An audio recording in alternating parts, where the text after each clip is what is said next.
Hey everyone, welcome back to a new r/malicious compliance video. I hope you had a great day. The first story is called It Makes a Difference. Back in high school I worked for a fast food place. At the time I was there, we had a deal on the apple pie turnover things. The regular price for one was 99 cents and the deal was 2 for $1.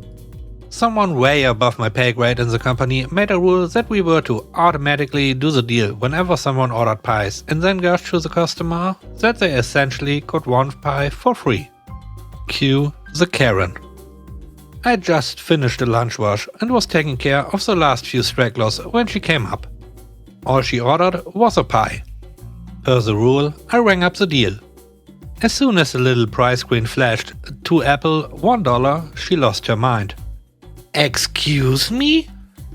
I said, pie. Well, ma'am, we have a deal where you get 2 for $1 and since... No. I said 1. You are trying to steal from me. Not at all, ma'am. The pies are regular price 99 cents and the deal is $1, so you get a pie for free. Heck no. You just said they are 99 cents. You are trying to steal from me. Some people don't have a penny more to spend and you are trying to rip them off. But ma'am, after tax it... You are a liar and a thief. Where is your manager?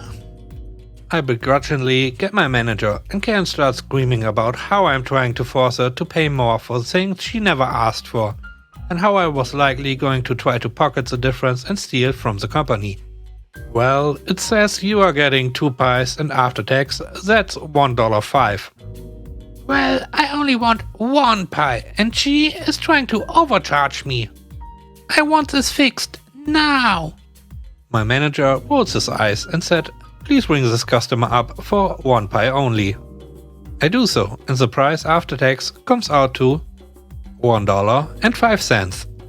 Karen insists that we are still wrong and the manager ends up telling her to buy the pie or leave. Now Karen tries to demand the 2 pie deal. But the manager sticks to, well, you demanded me up here insisting you only want 1, so either pay or leave. The next story is called You Won't Let Me Cancel? This happened a while ago. We moved into a new house in February 2019 and I had twins in April 2019. I was on maternity leave for 3 months and pretty sleep deprived, as you can imagine. One afternoon a pest control company came and knocked on my door, asking if we had pest control and offering a discount for signing up. In my altered mental state, I didn't research or think enough about it and signed up for a 1-year contract with service every 3 months, which I advised I could cancel at any time with 30 days notice. Unfortunately, I did not get this in writing. Also, they indicated that my children, pets and I would not have to leave the house when they sprayed.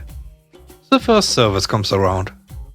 They tell me right before that children under 2 have to be out of the house for 2 hours after spraying. I'm unprepared for this and tell them to just spray outside and they agree and say they will come back another day to do the inside. But they never do. The bugs get worse instead of better. I call them and they say it's because they didn't spray inside and all the bugs are getting in. They offer to come out again. I find somewhere to take the babies for the afternoon and they spray inside. The bugs are worse yet. I call and ask to cancel and they tell me I can, but they will charge me the remainder of the contract. I ask for a manager to call me back. Spoiler alert, they don't. I forget about it because I'm going back to work and dealing with my kids. The second service comes around and I decide to let them try one more time. The bugs get worse again. I think they may have been spraying sugar water. I call to cancel again and get the same answer.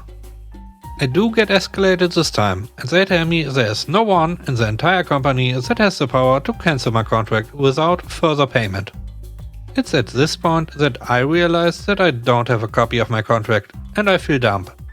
I asked them to email me the contract, which they do. Which was also dumb, because the contract itself says that to be binding they had to provide me a copy upon signing, with a 3-day rescission period. So it basically was already unenforceable. I read it and notice it has an arbitration clause which says I can't sue them. Not that I was planning on it, until we undergo 4 hours of arbitration, with them providing the arbitrator. Where I live, arbitrators cost about $400 per hour, and the remainder on the contract was $240. I immediately email and demand arbitration. I get a call within an hour that they've cancelled the remainder of my contract and there will be no charges, plus they are refunding my last service. Then I posted how I got out of it on their Facebook page to help all the other people complaining of the same issues. Which one is your favorite story of this video? Let me know in the comment section below. And please don't forget to hit the like button. It really helps. Thanks, and now enjoy the last story. The last story is called I'm Sorry for the Girl. I was working as a bar manager in a student pub. The new owner and I hated each other. It was actually scary just how deep that hatred ran. However, I was his fastest bartender and simply too popular amongst the other employees to just fire. So instead, he would always belittle me in front of clients or other staff members and find ways to make my job more insufferable. I'm guessing in hopes that I would simply quit. So the bar was at the front of the store. The exit was right by the front entrance, which leads through a caged-off alley, which lead to the alley where we dumped all the garbage from the bar and restaurant. We had always carried the refugee out that way. It was easy, effective, and we didn't have to walk through the restaurant carrying garbage bags. So obviously, the new owner made the rational decision to start locking that way off and forbidding us from using it. This meant we now had to walk through the restaurant, where people were eating, up a mini stairwell and through the kitchen. I don't even know how many health and safety regulations this was violating. I had protested this at several staff meetings. I explained to him that not being allowed to go that way doubled the trip, which left the bar a man short for double the time. It was also double the time for the bags to tier, considering they were usually filled with heavy and sometimes broken bottles. And mostly it was just unsanitary walking through the restaurant and kitchen with bags that were usually dripping fluids. So obviously he refused and said we will continue doing it his way. Cut forward a few nights later and the place was packed, likely to overcapacity. But for the case that it wasn't clear already, safety concerns weren't much of a priority for this guy.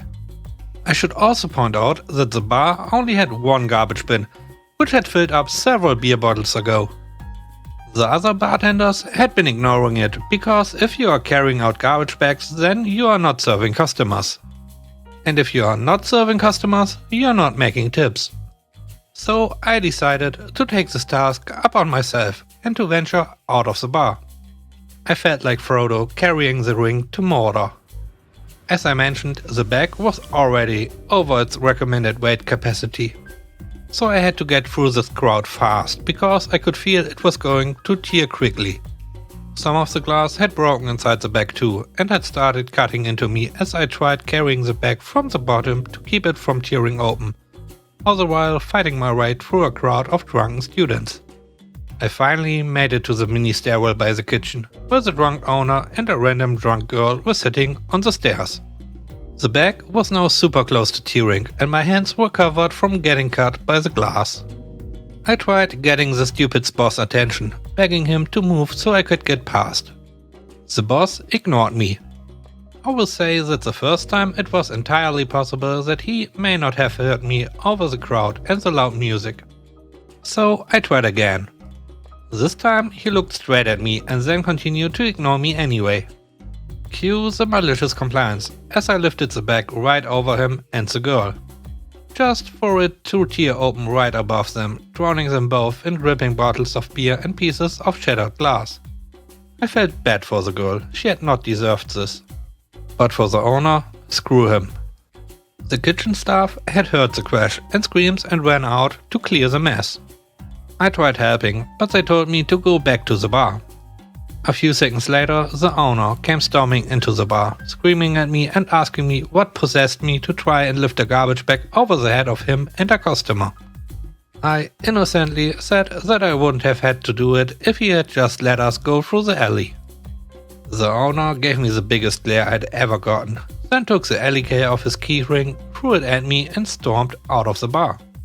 So even though I had been forced to cover a girl in glass to get my point across, I still walked out of this battle victorious. Thanks for watching the video. I hope you enjoyed it. If you did, please leave a like. And if you want to see more videos, don't forget to subscribe. Have a great day and stay safe. Bye bye.